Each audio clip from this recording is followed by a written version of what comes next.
Domenico here in the Room podcast with a very special guest. A week out from his title fight, We're less than a week. Bare Knuckle Fighting Championship 14. Reggie Barnett Jr. taking on that win for the 135-pound interim title. Welcome to the show, Reggie, man. Crunch time. It's fight week, man. How you feeling about this opportunity?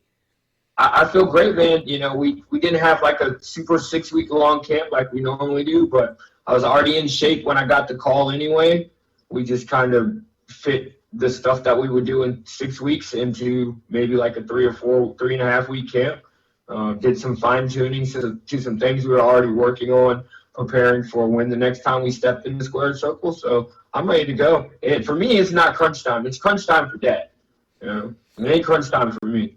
Well, talking about that, you got a little history with him. We'll get to that. But when you found out Johnny Bedford was injured, what was going through your head? I mean, I know you had some history, your last fight, and Dat and you had a little exchange there, man. What was going through your head when you heard Johnny Bedford was injured, man?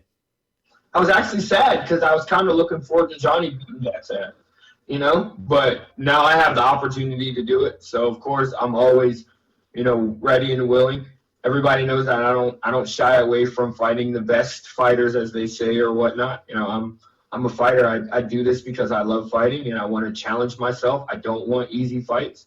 My ring name Easy is a conundrum for my life and everything that, you know, has transpired in it. And so I was sad that Johnny wasn't going to be able to compete and defend his title.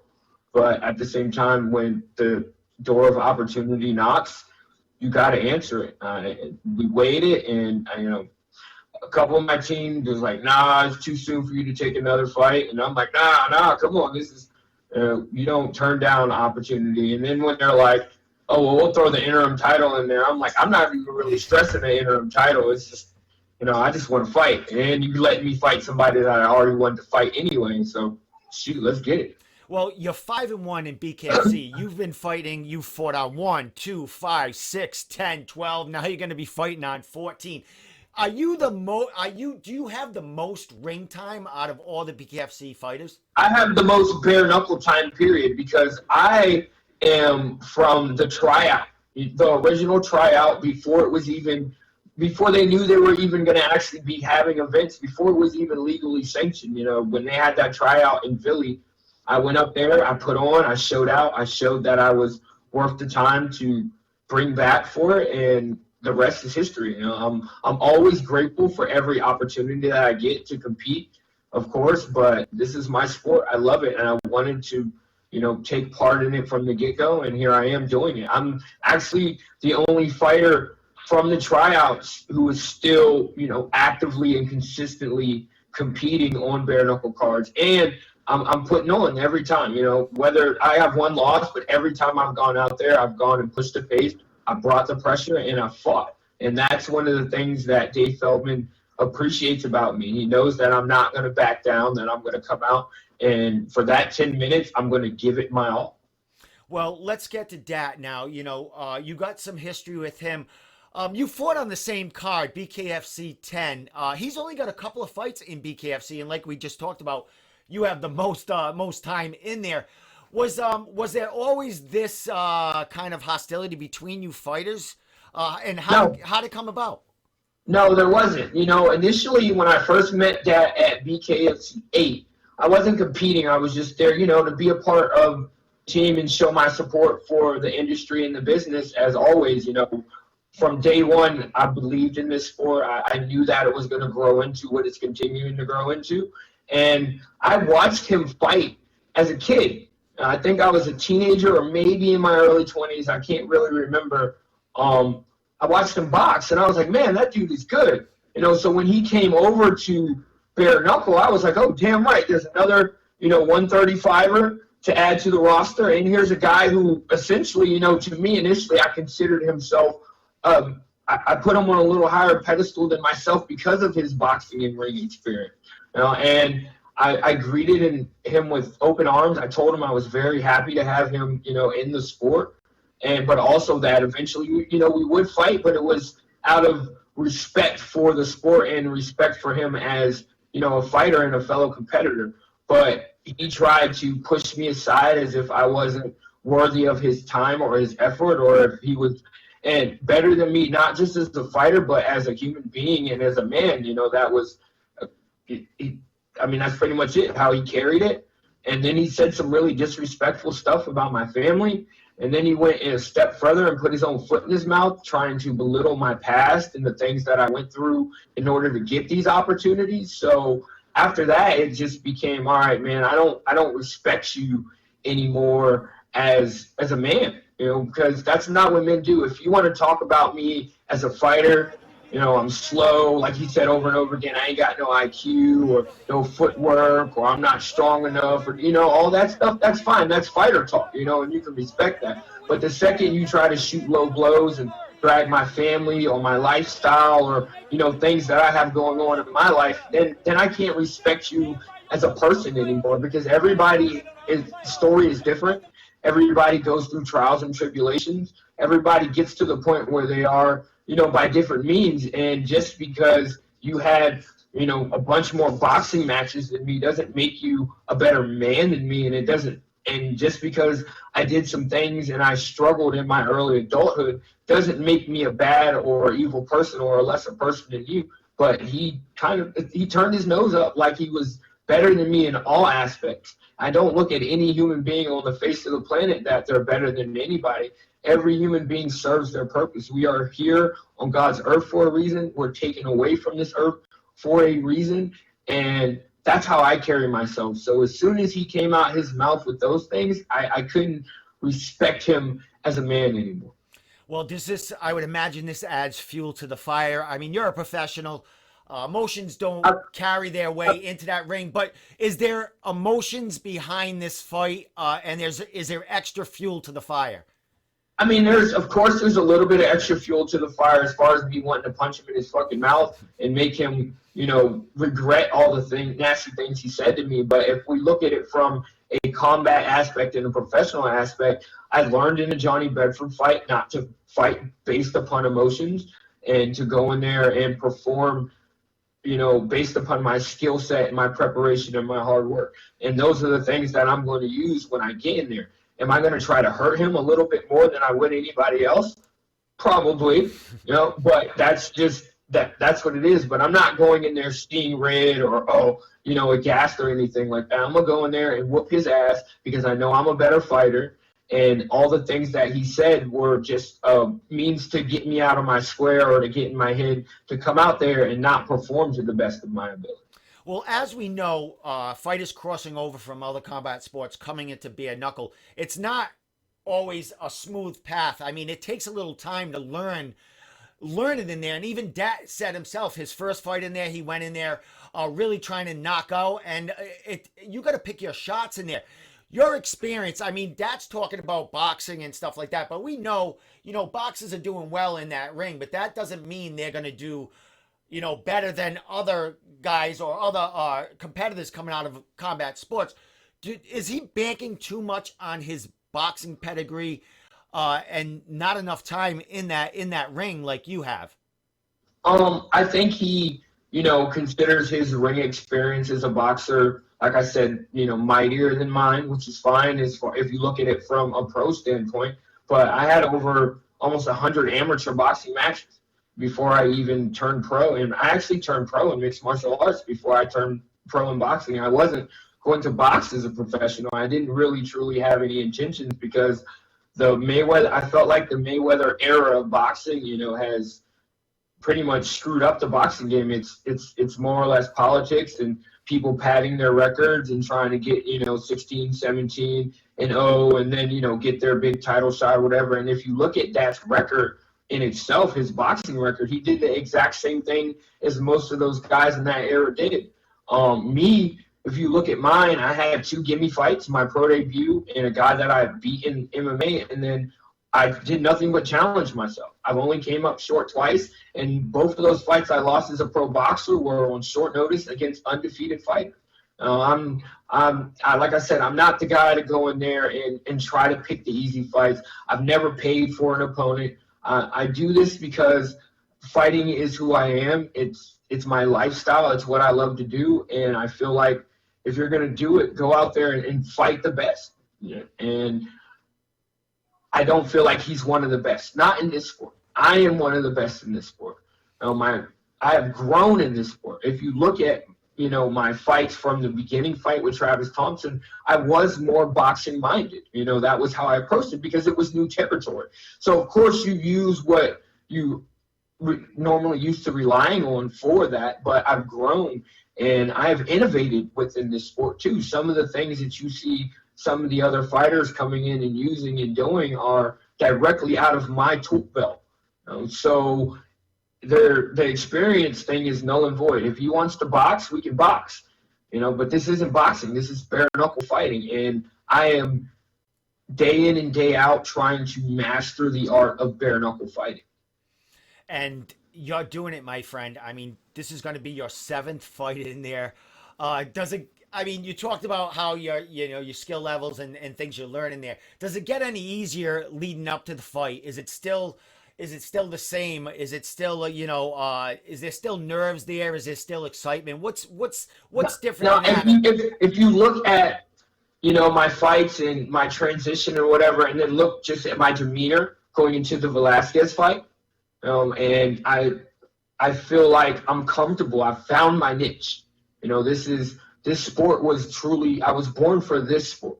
I grew up boxing.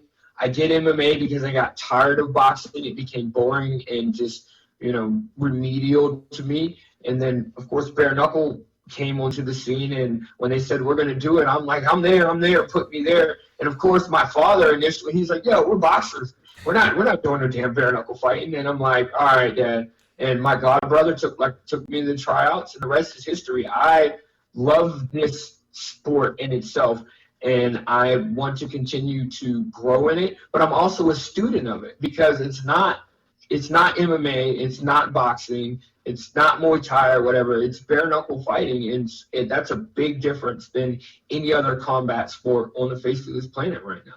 Excellent. Well, I spoke to David Feldman recently, and he was talking about that 9/11 card being the biggest card, of BKFC short history. Now he's talking about this card, BKFC14, overtaking that and probably blowing it out of the water with, how exciting. Not even just my fight. If you look at the caliber of fighters, and then some of the fighters who have, fought bare knuckle before and have learned and are growing in the sport like I am, they're on the card too. So all you're going to see is even more increased level of competition. And the real fighters, the real guys in this sport know that you got to go out there and you got to thump. We got 10 minutes to prove our dominance. That's it. 10 minutes. I'm coming out there to prove my dominance within that 10 minutes. If I knock your ass out somewhere in between there, kudos to me. But at the end of the day, I'm going to always prove why I'm the better bare knuckle fighter. And I'm so grateful to Dave Feldman for just giving, I'm from Chesapeake, Virginia. They don't give us opportunity. A lot of people from where I'm from don't get to the big show. We don't get those opportunities. So I'm just grateful, to Dave and the whole bare knuckle team for giving me the opportunity to show that I was really about this life. And every time I get in there, I show, whether even in my one loss to Johnny Bedford, I got knocked down 3 times, and my ass is too stupid for my own good to stay down. I kept getting back up and kept trying to push the fight in Johnny's way, but I've learned from that. And I'm on a 2-fight winning streak, which really means nothing because I say any given Friday, any given Saturday, you just go out there, you perform to the best of your ability, and you leave it all in the square circle. And that's what I'm going to continue to do every single time. Excellent. Well, my friend, we're less than a week from this fight. You're training hard with your gym there. Talk about a little bit about who's helping you get ready here, and kind of the atmosphere in the gym, knowing they have, coach here fighting for the title here, and the #1 ranked 135 pounder in the world for BKFC. Well, we were talking a little bit, and today was USA Boxing Day in the USA, and our team, we had 4 guys compete. We went 3-1, and the last fight of the evening was one of our fighters, and I went over to him and I said, "Look, Sergio, this kid's gonna try to beat you from the outside." I said, "Do what coach does. Put your hand in his chest and thump." I said, "Do not get up off of him. Both hands, both sides, just hit him." And that his fight as an amateur, it was a war. I wish some people could have seen this amateur boxing match, our main event. Sergio got a stand, scored a standing 8 in the first round. Then the other kid scored a standing 8 in the second round. And in the last round, Sergio went out there and was like, "No, you are not going to take this from me." And that energy in itself right there just felt so good to see one of my fighters go out there and just give it his all. It inspires me to go out there and push more. And, of course, my home gym, 757 Boxing, I have my whole team behind me. Some of my training partners have sacrificed their own time and their own bodies to make sure that I'm prepared as much as possible. And then my buddies, Chase Walden and Tom Reinhardt over at Grindstone Athletics, which is one of the most acclaimed Muay Thai coaches and Muay Thai gyms in my area, brought me on board. I won't say they brought me on board and had belief in me and my skill and my talent, and gave me some of their skills and some of their energy. And so just to have that kind of support behind me going into this fight is absolutely awesome.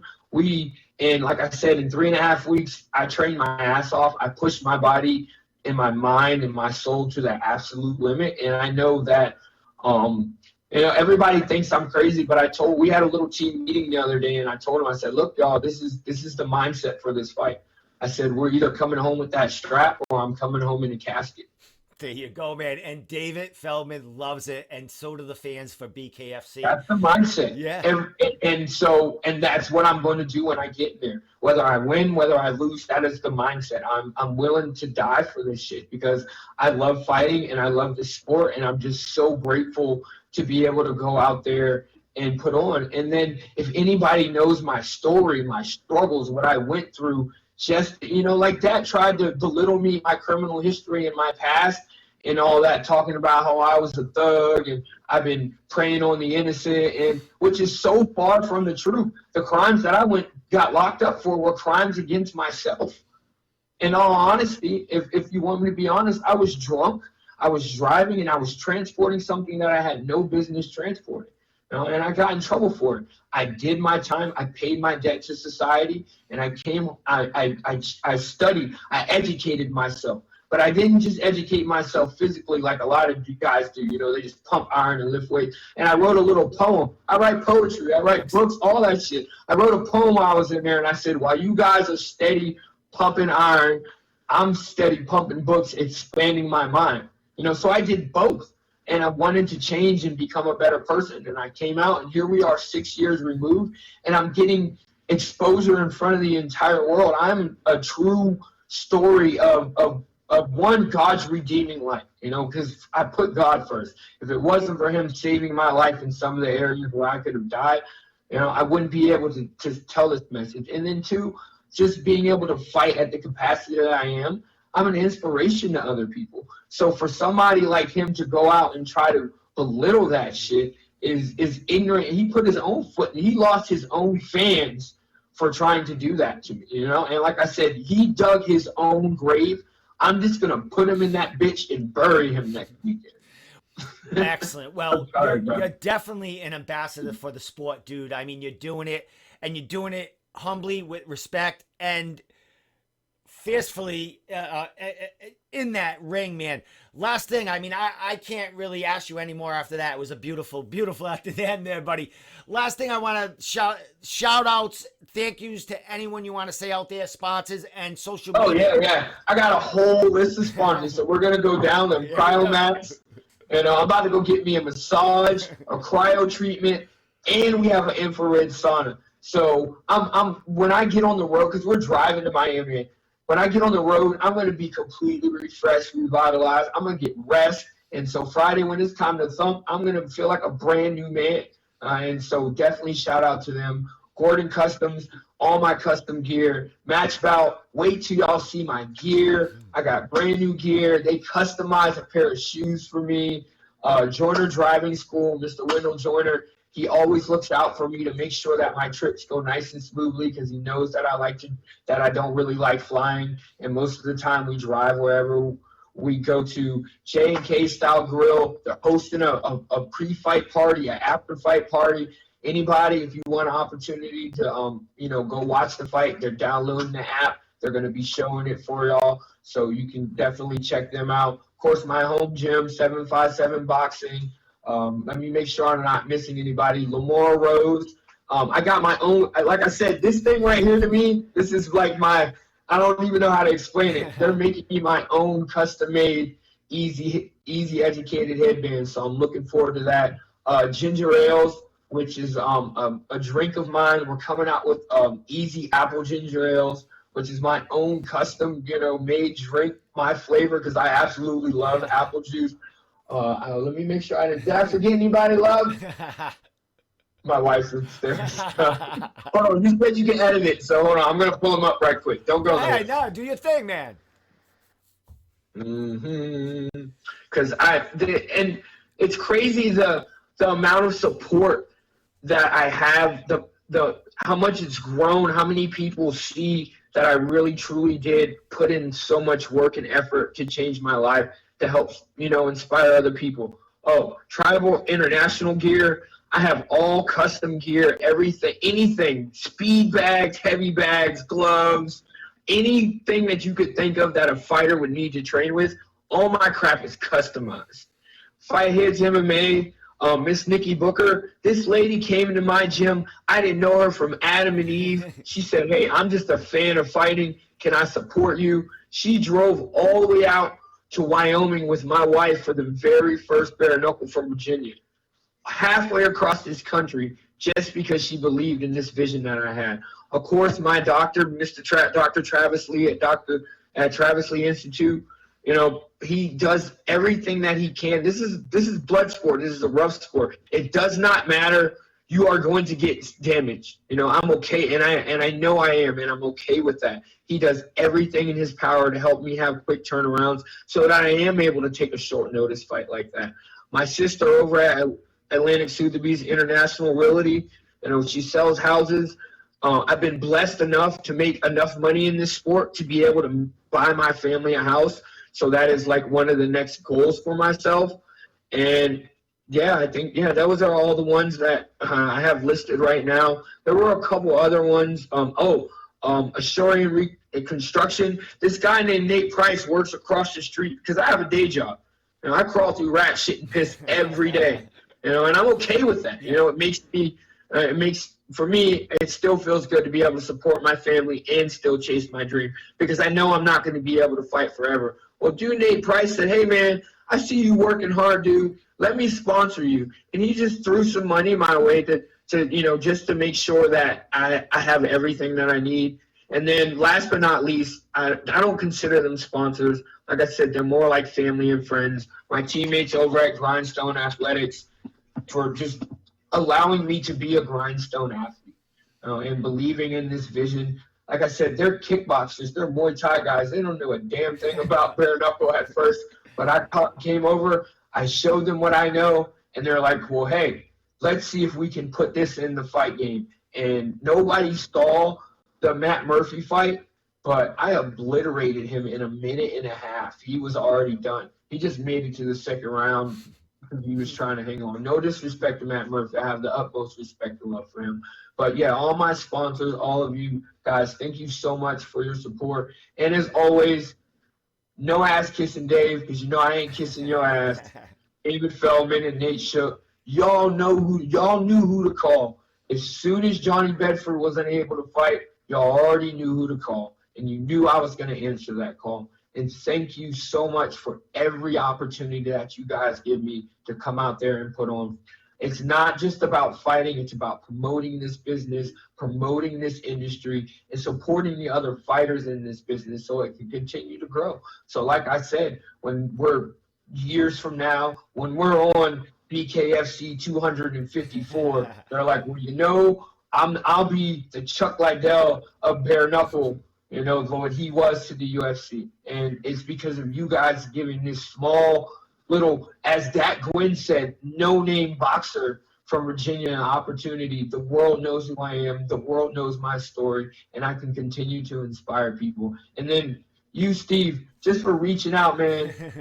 Thank you for Dude, reaching out and, giving me another opportunity to be a voice of positivity and just showing people that you can overcome. Thank you so much for giving me the time of day to share a little bit of my story, a little bit of myself, and to promote my sport and to promote the people who have supported me, man. Thank you so awesome, my much. man. Well said. Great interview, brother. It was awesome, my man. We'll definitely talk down the line. After this win next Saturday and the redemption, for all that was said to you, man. Congratulations on all your success. You're an inspiration for the sport. So here we go. Reggie Barnett Jr. fighting this Friday night, November 13th in Miami, Florida at BKFC 14. Co-main event for the 135-pound interim title against Dat Win, his Yes. nemesis. If I haven't already downloaded it, please, please, please download that BKTV app. Support me, support the bare knuckle industry, support Bare Knuckle Fighting Championship, support all these other fighters that put all their hard work, time, and effort. I promise you, not just my fight, this entire card is going to be absolute fire. Luis Palomino versus Jim Ehlers is a main event fight that you do not want to miss.